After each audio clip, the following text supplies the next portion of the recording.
موجودہ زمانے میں ہماری قوم کی سب سے بڑی کمزوری اس کی بے کرداری ہے۔ جس میدان میں بھی تجربہ کیجیے، آپ فوراً دیکھیں گے کہ لوگوں نے اپنا کردار کھو دیا ہے۔ ان کے اوپر کسی ٹھوس منصوبے کی بنیاد نہیں رکھی جا سکتی۔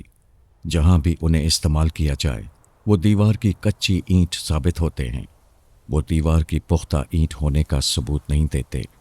اس کمزوری کی اصل وجہ یہی ہے کہ آج ہماری ساری قوم نے مقصد کا شعور کھو دیا ہے۔ وہ ایک بے مقصد گروہ ہو کر رہ گئے ہیں۔ ان کے سامنے نہ دنیا کی تعمیر کا نشانہ ہے اور نہ آخرت کی تعمیر کا نشانہ۔ یہی ان کی اصل کمزوری ہے۔ اگر لوگوں میں دوبارہ مقصد کا شعور زندہ کر دیا جائے تو دوبارہ وہ ایک جاندار قوم نظر آئیں گے۔ وہ دوبارہ ایک باکردار گروہ بن جائیں گے، جس طرح وہ اس سے پہلے ایک باکردار گروہ بنے ہوئے تھے۔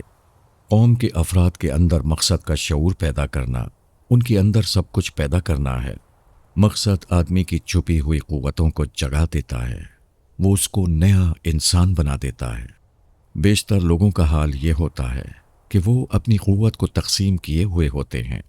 وہ اپنے آپ کو ایک مرکز پر یکسو نہیں کرتے، اس لیے وہ ادھوری زندگی گزار کر اس دنیا سے چلے جاتے ہیں۔ ہر کام آدمی سے اس کی پوری قوت مانگتا ہے۔ وہ شخص بڑی کامیابی حاصل کرتا ہے جو اپنی پوری قوت کو ایک کام میں لگاتے